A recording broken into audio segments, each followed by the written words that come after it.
Pauline Luna nagiganti at tuluyan ng ibinentang bahay at lupa nila ni Vic Soto.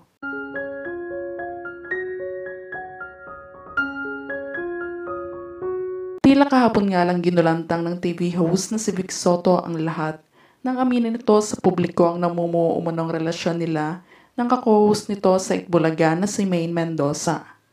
Kasunod nito, mainit at naging controversial nga din na di umano'y nabuntis ito ni Vic Soto at kasalukuyan umanong 2 months nang nagdadalang tao ngayon si Maine. At ito nga ay pinatotohanan ng showbiz columnist na si Ogie Diaz sa kanyang naging panayam sa kanyang YouTube channel. At ito nga daw ay matagal-tagal na din ay tinago ni Maine sa showbiz industry. Ayon pa sa source noong taong 2015 nang mag-start ang aktres sa showbiz at maging host sa Itbulaga ay usap-usapang meron na nga din daw na lihim na pagtingin si Vic kay Maine. At marami na nga rin ang nakakapansin noon na tila nagiging sweet si Vic dito na tila nga hindi lang anak-anakan ang turing nito kay Maine na parang may something. Sa pagkakaalam ng marami, talagang babaero at tinatarget talaga ni Vic Soto ang lahat ng mga babaeng co-host sa Itbulaga noon. At dito nga ay hindi na rin pinalampas nito si Maine at ito nga ay nabigyan din sa kagandahan nito at pagiging kwela sa segment. Ngunit sa pag-amin nga ito ni Vic Soto, marami nga bumatikos dito dahil sa may pamilya na nga daw ito at may anak kay Pauline ay nagawa pa nitong magloko at may ilan nga din na endorsement nito ang bigla silang binitawan dahil sa ikinapekto ng showbiz career nila. Subalit sa pagkakataon naman na ito ay hindi na nga rin napigilan pa ni Pauline na magsalita na sa publiko ukol sa pagkakalabuan nila ng asawa maging sa buntis issue at relasyon nga nila Vic at Maine. Ayon kay Pauline, nasa maayos umano ang kanilang hiwalayan ni Vic at may naging kasunduan na umano ang pamilya Soto at Luna sa naging sitwasyon nila. Maging ang 2 anak nga daw nila ay nako na din niya dahil na-involved na nga din ito sa lang kamuang-muang na nangyayari sa kanila.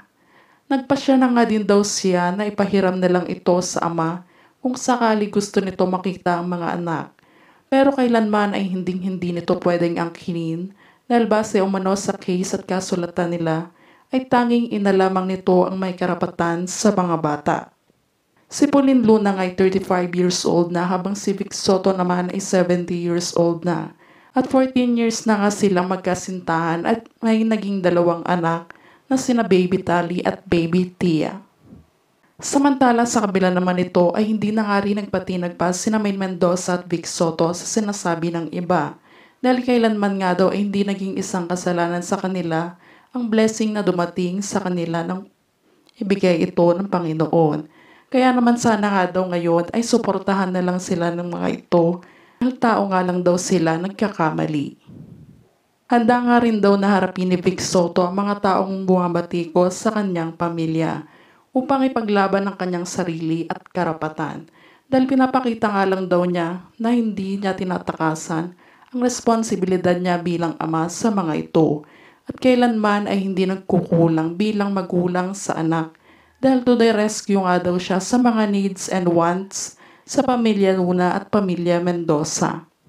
Ngunit sa kabila naman ito ay hindi na nga din napigilan pa ni Pauline ang kanyang emosyon at wala na nga siyang nagawa kundi ibenta lahat ng kagamitan at house and lot nila Vic para umano makalimutan na niya ang alaala ng kanilang pinagsamahan at mag-umpisa uli ngayon bilang isang single mom.